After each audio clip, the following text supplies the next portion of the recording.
Welcome to Bubbler.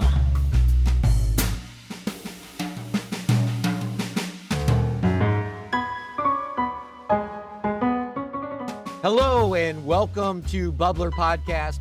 Bubbler Podcast is committed to providing water cooler conversations to make you the life of the break room and the office party. Kerri, the Rudolph to my sleigh, the jingle to my jangle. How the heck are you this fine wintry day? Oh my goodness, joy to the world and fa la la la la, jingle all the way. I'm so excited. It is the most wonderful time of year. I loved, obviously, the holidays as a kid, but I am at that point now where I really get excited about the holidays. My kids are grown and out of the house. I'm a grandparent now, so I get to buy gifts like drums and things like that are not kept at my own house. So, I mean, this Awesome. holiday is the friggin' best. Am I right? Yes, I love the holidays. Mine is a teenager, so there's a little bit of a transition from the Santa phase into all of the labels and go from the $100 gift list to the $10,000 gift list. But So, it's but fun it's though, right? fun. Because these are Absolutely, totally because fun. you're a pretty hip mom. So I mean, you actually are now buying things for your daughter that you probably think are cool. Yeah, So yeah, I would imagine it's absolutely. a good Yeah. time. It is. It's a lot of fun. And we get to see our families and we do some traveling. So it's just a really fun time of year. And today, actually, we're doing some stuff around our city. So we're going to do a light parade and all sorts of fun, like old timey Christmas things, which really gets me in the spirit. Kind of where I wanted to head with our conversation. So let's jump right in there. Let's talk decorations. The first two things I'm going to ask you, when do you put your decorations up? And do you go full on Clark Griswold? Are you a total Scrooge bah humbug or somewhere in the middle? I'm probably somewhere in the middle. I was a traditionalist. We didn't put up the tree until the day after Thanksgiving. Typically, I hosted Thanksgiving. It was a family event that we would do right after, put up the tree, do my mantle, put up any lights, all that kind of good stuff. So we're pretty much decked out at this point. I don't think I would call myself a Griswold, but I wouldn't call myself a Grinch either. I don't have a lot of space outside. My decorations outside are very demure, nothing crazy. Talk about outside. Everyone has a different palette to work with, whether you're in an apartment and you're doing things with your windows or if you're at a house in your lawn. Do you go with multiple colored lights? Do you do Oh, no. white lights? What do you rotate? What's your vibe on that? I think I saw a meme the other day that said, you always marry the person who has a different style of either white lights or colored lights. Why does your husband always want the colored lights? Growing up, I remember my mom was always a white light only. We had a neighbor across the street. Oh my God, they were Griswolds and they lit up the neighborhood. We used to call it Eat at Joe's because I think they literally had a neon sign on the front of their house. It was wild. You could have seen it from space. It was unbelievable, but it was all colored lights. And then my mother would have the candles in the window and maybe a couple of, front bushes all decked out in the white lights, very traditional and simple. So I've kind of carried that over. I do have a 12-foot tree that I haven't been able to take down all year. So that's been up all year. I didn't turn the lights on until after Thanksgiving. So I hope your wife will be pleased that I didn't really celebrate Christmas until after Thanksgiving. But that tree is pre-lit and has both white and colored. We typically in this house will fight. And so you'll go out there and it'll be white lights. And then later on, you'll go out there and it'll be colored. Oh, so they're the ones where you can control which they Yes. put out, the LEDs, the LED Yes. lights. Yes. Yeah, so we're sort of the same way. I have noticed that starting in 2020, people did start decorating for each holiday a little earlier. They did. So Yeah. we've done a little hybrid of that. We were the same way though. Traditional, it's after Thanksgiving dinner. If you're hosting, the family helps decorate it. If you're going home, that's when you decorate the tree. This year, we decided just the tree was set up when people came over, but I was really like, I don't want mantle lights. I don't want any indoor Yeah. lights. I want nothing. And then the weekend after, we started the exterior and the mantle and the stockings and everything. Indoor, I've been a white light guy probably for 25 years. Okay.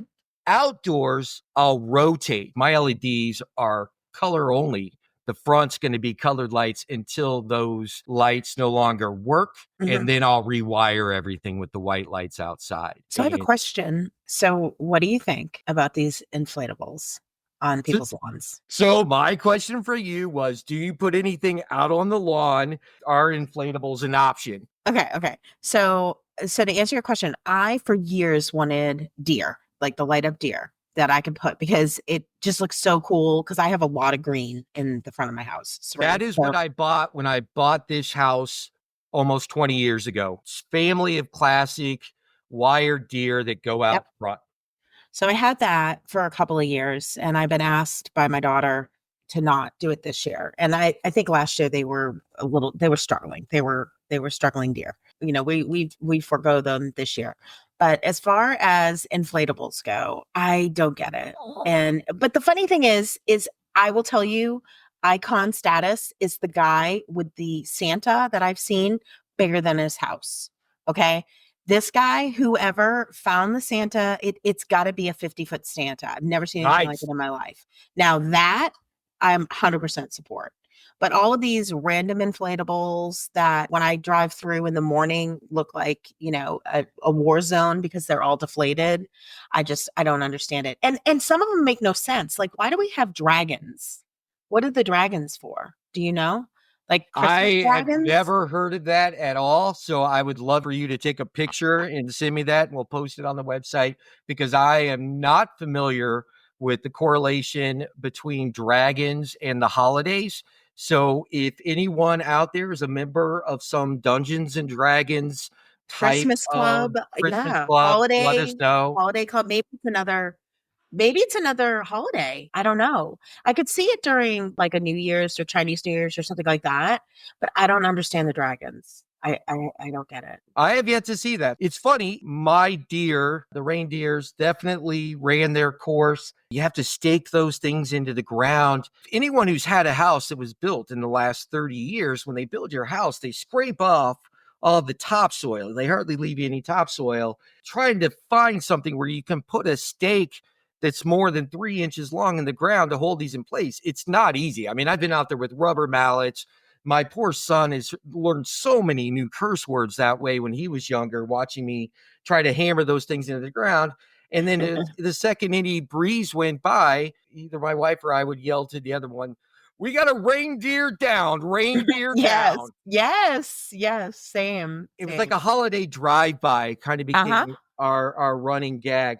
My take on the inflatables, though, is I'm getting soft in my old age because if you would ask me that question 10 years ago, I would have had some really salty, sarcastic response. Being a little dead inside in the past, I would have just blasted anyone that would have done anything like that. I don't see myself buying any inflatables. Now that I'm a papa, if any of my grandchildren said, "Hey, we think you should get a giant inflatable Santa Claus," that would be so cool. My happy ass would order it on the spot. Of course you would. Yeah. That makes total sense. I love that. And that kind of goes into a lot of the things that you and I talk about as you age, you know, your views on things really do change. So I think that's sweet. Well, your priorities change, right? And look, Yeah. I mean, we're not old, and I know I'm a little older than you, but we're not old by any means. But stops being about you. I got to have my selfish years. And now I find that doing things that other people enjoy gives me more joy than when I was being a little more selfish and doing what I wanted to do. And that kind of goes into what I wanted to talk about a little bit as far as holiday traditions. Let's talk about travel, where you're going, when you celebrate it, and open gifts with who. You know, I relocated back closer to family. I've got family that's also all been moving back. So other than my parents, I've got more family that's close. So I don't have to travel like I did. Flying from Southern California to the Midwest was a nightmare. But I'm very lucky. When my ex-wife and I, when we got divorced, I'll do Christmas Eve, you do Christmas Day. And so that dictated we're in the family and who did what. How do you guys do it? Well, growing up, my mom's sister, my auntie, always hosted Christmas Eve at least 30 years. So that was probably the biggest longstanding tradition. And then I moved to Texas many years ago. When I first moved here, I would try and get back Christmas Eve. And then I met my husband. And as you're indicating, that changes the dynamic of things and who you need to see and where you need to go. We started traveling to Kansas for Christmas. I would see my family on Thanksgiving and then we would go to Kansas for Christmas. But that became our tradition when Natalie, my daughter, was young. At that time of year, the weather is just so unpredictable. And some years we would even try and fly after to Massachusetts. We'd go to Kansas and then like for New Year's, we'd go to Massachusetts. And it's always a crapshoot because you just never know what the weather's going to be. You could have ice. I've literally slid to Kansas before, and you know how the airlines are. I mean, you just blow too hard and you get delayed. So lots of travel. Lots of travel for me. What about you? Do you guys travel? I feel like you're pretty back We home. are so centrally located right Yeah. now. My parents are the only ones we don't get to see around the holidays now. Okay. My mother typically comes in sometime either right before or right after Thanksgiving. They're down in Naples now. My Hmm. dad has no interest in going anywhere where the weather is below 60 degrees any longer. He just doesn't do it.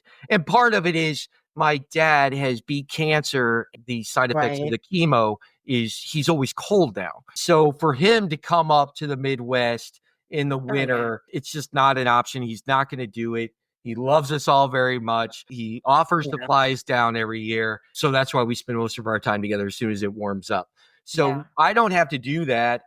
I used to, been delayed. I've been stuck everywhere. I've Yep. lived planes, trains, and automobiles. Same. As a Same. matter of fact, one of the stories I was going to share, and I'll do this very quickly.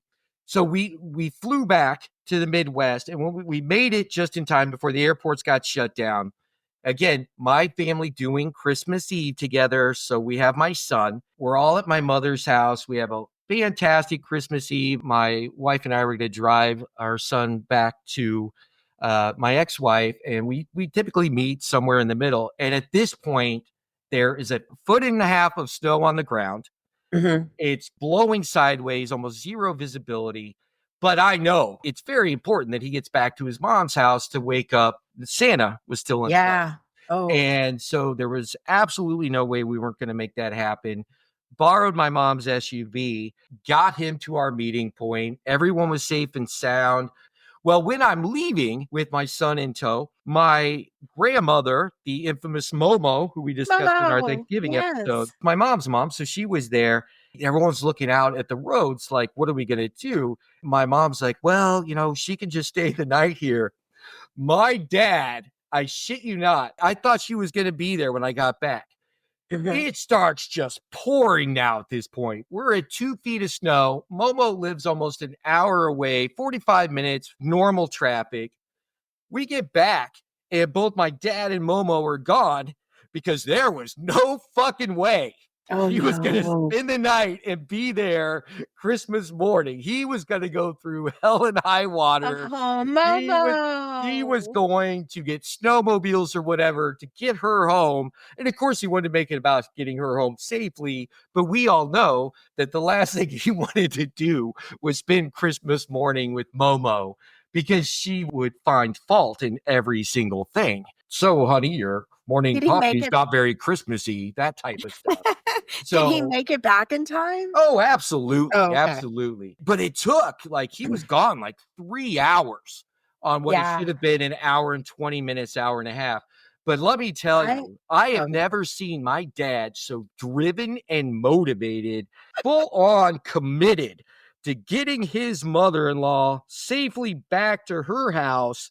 So she was not going to be there Christmas morning. Yeah, I would say that the will to get what you want over the holidays definitely takes takes effect in some of the situations. Both of my crazy times that I can remember were driving. It's one thing to be stuck at the airport. That stinks. I get that. But at least it's warm. You can people watch. I've had a couple situations early on in my relationship with my husband. We were traveling to Kansas and I thought I was cool because, it was snowing and we were coming from Texas. And I was like, oh, I'm from Massachusetts. It's nothing. It's just snow. We're fine. Let's just keep going. And I have never in my life experienced a whiteout. I thought I had. I really did. I knew everything, right? Always. We could not see your hand in front of you and had to pull over on the side of the road. And we were lucky enough to come upon a hotel out of nowhere. And I'm not even sure if we were on roads. We could have been driving on grass for all we know. That's how bad it was. It was wild. And then 2 years ago, I had the kids and the dogs. I have two Yorkies. I had the dogs and I had two kids in the car, teenagers in the car. And we were driving to Kansas and the weather was getting really cold. So it was below zero, but it was one of those freezes that happens within like an hour or two. So any precipitation that had been on the roads were like freezing immediately and everybody's cars were freezing over. And I was about an hour out and they were starting to close roads, which they do in the Midwest. I don't know. A lot of people in the cities don't understand that they will literally close roads and there's areas because there's so long stretches where there's no hotels. They start closing the highways where they know that they can get people to shelter. They were closing the highway behind me. And I literally full on, Mick, I'm telling you, I had no traction. I drove 40 miles without brakes and on sheer ice. And I told the kids, I said, hey, I just want y'all to know I can't stop. There were cars in ditches. It was wild. I've never driven in anything like that, but I knew if I stopped, we were going to get stuck on the side of the highway. As you know, Mick, my dogs are not good dogs. They're terrible. And so my Yorkie decided to get on top of the dash and start barking at the ice while I'm trying to white knuckle it for 40 miles, that which took me, as you had indicated, sometimes it can take you, what would take an hour can take you up to like 3 or 4 hours. Oh, absolutely. And I'm pretty sure it took me 3 hours to get there. It was wild. I think the will to survive during the holidays and getting to your destination can get you there. But yeah, some of the travel stuff is wild. And I get it. Like as you get older, like who the hell wants to do that? Like I totally respect your dad. Like I don't want to deal with the cold. I am gonna stay here and be warm. I love you all to bits. I totally respect that because I don't know how long I'm gonna be able to do the drive-in thing. Oh, absolutely. It's such a terrible time to travel. And the airlines have just been shit for Oh, the last 4 years. It's been a nightmare. The people that typically were on a Greyhound are now on your flight and they're oh not, yeah. they're Yes. angry and they're bitter. And they don't know that. Oh God, And I know that they don't sounded know how like, to follow. No, they don't know how to follow rules. You and I are going to have to do just an episode on air travel. Like we're going to have to. it's all about just having common courtesy, like the people that taking your shoes off on a plane. That is a 100% Greyhound move. That is not an No, American Airlines move. don't let the dogs out on the plane. Exactly. Got a little off track. Let's talk nostalgia. I think you have another story on this. Nostalgia Christmas to me is not only about the family members that are no longer around or the large, more formal Christmases. Being a kid, it's all about toys. Some of these never went away. Some of these are making a comeback. There's a really big market where you can buy new versions of the toys that existed when you were younger. Yeah. A Mhm. perfect example, and this is on my Christmas list this year, a modern version of the Evel Knievel wind-up motorcycle. Oh my God. And when I was a kid, I Really? loved Evel Knievel. The only thing I had the chopper. I never got the rocket he used to try to jump the Grand Canyon. You can now get, and it's funny though, is that when they remake toys now, they're always smaller.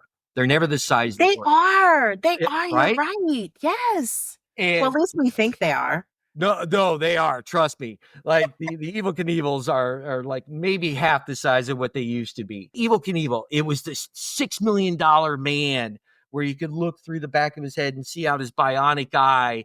And then, of course, Star Wars. That's one of those that never went away, and they market very high end things to idiots like me who buy them and put them in their office, like my official Boba Fett helmet, my Darth Vader helmet, etc., my lightsabers.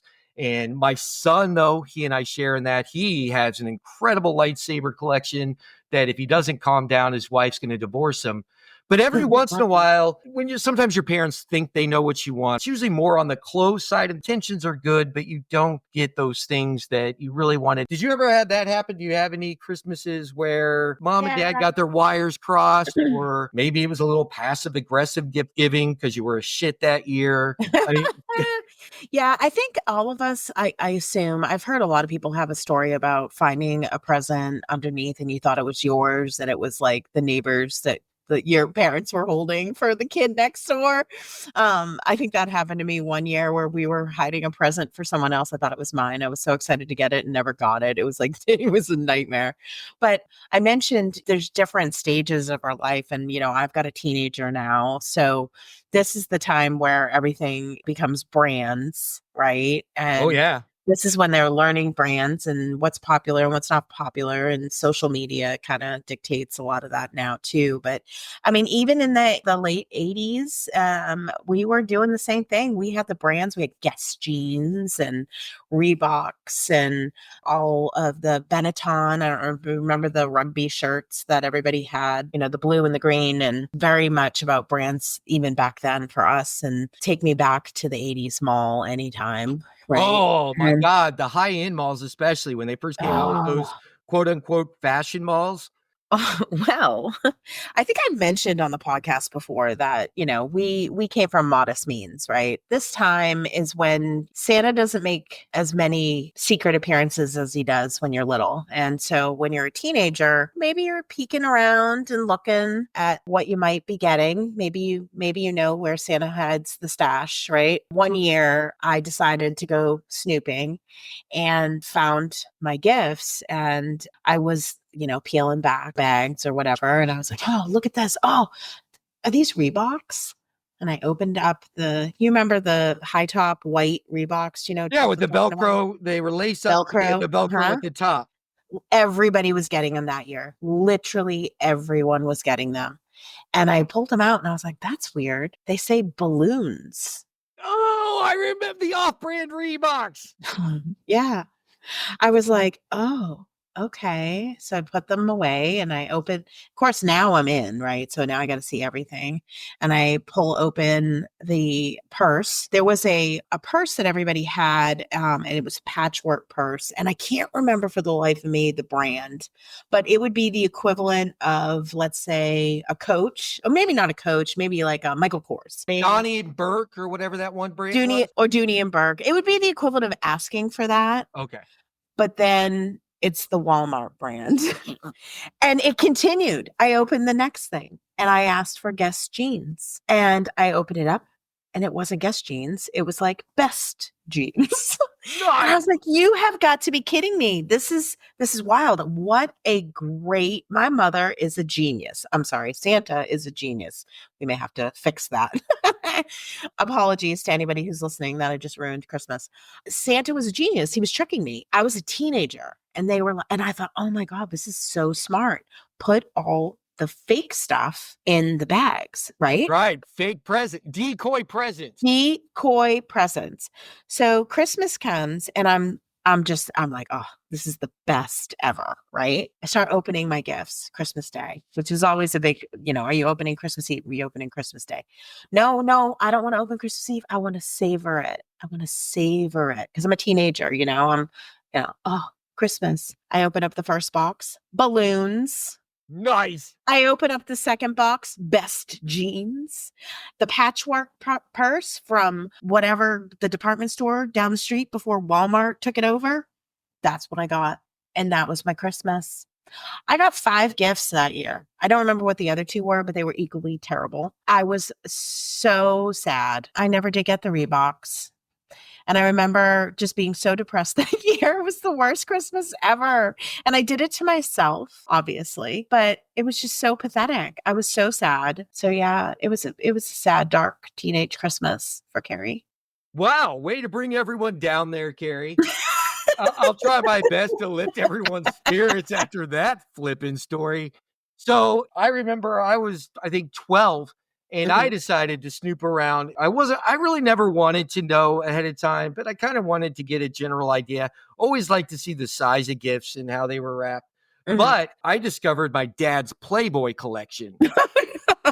My dad didn't like go out and buy smutty magazines. Like his Playboy collection were like the Marilyn Monroe, so his things Yeah. were all in the Classy. kind of like when you Classy. do a comic book collection where it's Yeah. in that sleeve and Yeah. all that. To this day, I'm still apologizing for the thousands of dollars I cost him going through his Playboys and his comics. So I quickly lost sight of the mission, never looked for gifts again because I had found the mother lode of vintage porn. Let me tell you, I've looked at Christmas differently ever since. And I think if you really know me, very insightful event Mhm. that transpired. So, but we didn't, Much, much different Christmas than mine. yeah, I mean, sorry, your guess who made these jeans in what sweatshop factory in China. And I'm like, holy shit, Marilyn Monroe is hot. Bam. Definitely a different A different. style. But now you've got your kids want iPads and laptops. And the way I was with Star Wars when I was younger, when my son was, I think, 5, was the height of Pokemon the first time around.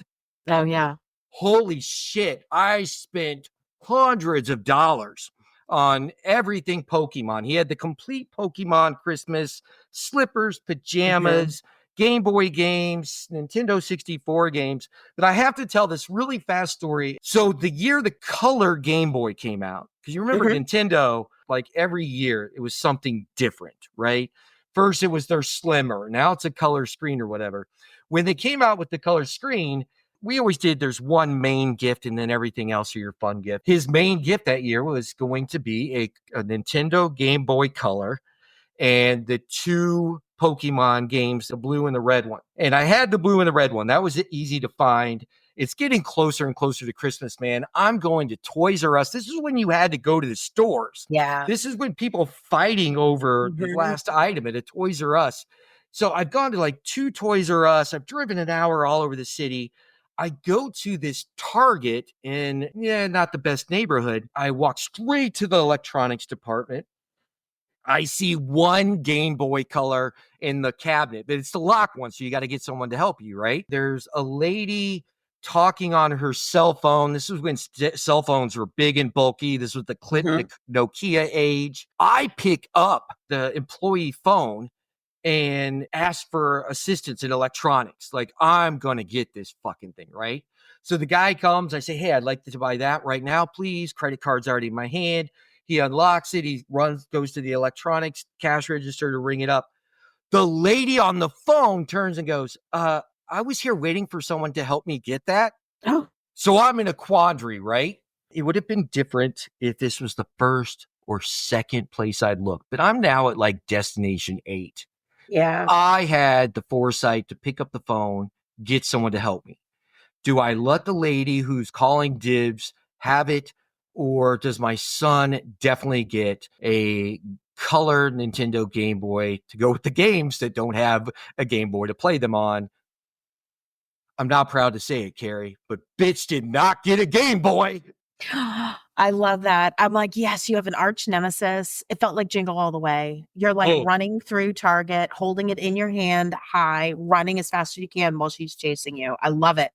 I love if it. I'm it was sorry. for I would have done the myself, same thing. I would have easily said, hey, if that's what you're here for, I understand. Because it's not like she was like, oh, hey, there, she really wasn't paying attention. She was standing at least 15 feet away from the locked cabinet. I learned if you want something, you lick your finger and just hold it on there and call Yeah. dibs. I still feel a little bad about it, but it was for my son, so I really don't. No, I would have done the same thing. I love it. It's okay. It's okay. But we also grew up in the Cabbage Patch, wars of yesteryear. Oh, yeah. I mean, So and those were our parents fighting in the Cabbage Patch Wars. I'm just following the example that was given to exactly. me as a child. Actually, I'm pretty sure Momo took a bitch out to get my sister. a Cabbage Patch one year. So I learned from the best. Generation to generation. We got to do what we can. Well, I think that's a great way to cap it off, because I think nothing emulates holiday cheer and goodwill and peace to men. Do you have any closing that you want to share that your daughter might want to expect? Any decoy gifts? Any Lulu lemon product? Lulu. Oh my gosh. I really wish I had thought about doing all that. I don't have the energy, but I love the idea and I love the passion. I really just want to wish everybody a great holiday season. I love this time of year. As you said at the beginning, during 2020, everybody put up their trees early. And I also understand that this is a hard time for a lot of people too. So I hope everybody gives everyone a little bit of grace and have a little bit of Christmas cheer. I absolutely love that. This is always a good time to learn about other people's traditions and their different beliefs. The holiday season is a good time to just ask people and learn about what's important to them and how they celebrate the holidays, because don't celebrate them at all. Absolutely. If you look at the holiday season as a chance to look out for others, unless they're trying to get your son's Game Boy, learn about others, and every once in a while try to do something for someone else.